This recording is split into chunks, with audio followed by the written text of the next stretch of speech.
So I'm John Espino from The Young Folks. I'm here today to talk with the magnificent Millicent Simmons about her film A Quiet Place, which is out on DVD and Blu-ray July 10th. So thank you for joining me today. And thank you for having me. So how many times have you watched the film? Maybe about 7 or 8 times. And do any parts still scare you? No, not too much. I think most of the time now I just laugh. And I spend a lot of time watching other people's reactions who haven't seen the movie yet, and just seeing how they react to it. It's very funny. I love watching it. How many people have you brought to see it knowing that they would be scared? Well, my family, I brought them quite a few times, and my friends and cousins. So not too many people. So do you have any favorite horror films? I think if I had to pick one, I'd say Signs. I think that it's very interesting. It's a similar setting to A Quiet Place, being that it's set on a farm and that you have to use the radio to communicate with the aliens. I thought that was a really interesting twist. So honestly, A Quiet Place was one of the best horror films in the past decade, not just because of how effective the scares were, but because of the representation in it. So how important is it to be able to see a deaf character played by an actual deaf actor? Well, thank you for saying that and acknowledging that. I'm really excited that it's gained that publicity, and I think it's really important that deaf characters are played by deaf actors, and I think that it's important that we include different disability communities, ethnic groups, cultural groups, to be a part of one big family in Hollywood. And we can do anything that anybody else can do because we're equals. So John Krasinski, I know, was a major advocate for having representation in the film. Do you think we need more directors like him in Hollywood?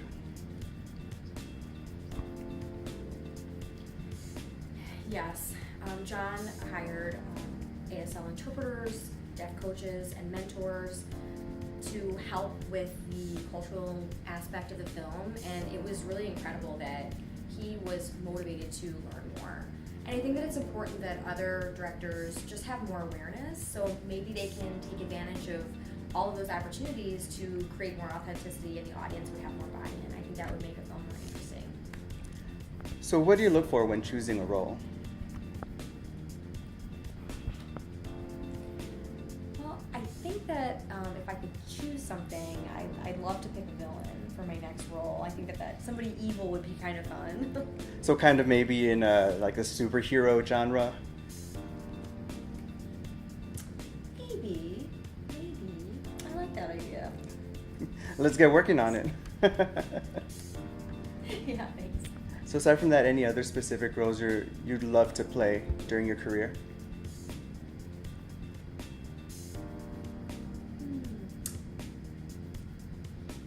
I think I'd like to play a character that has gone through a really tough time in life and ends up having kind of a happy ending. And I think learning a lot through those tribulations it would be really fun to see how that character would handle that situation. And I think that it's really important to kind of focus on how you handle it and how you handle like working with people around you and acting in that role. I think that would be really interesting. So what are the differences of working on film sets like Wonderstruck and A Quiet Place?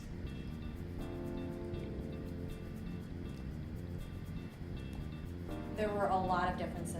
In Wonderstruck, there's no monsters chasing me, of course, so that was good.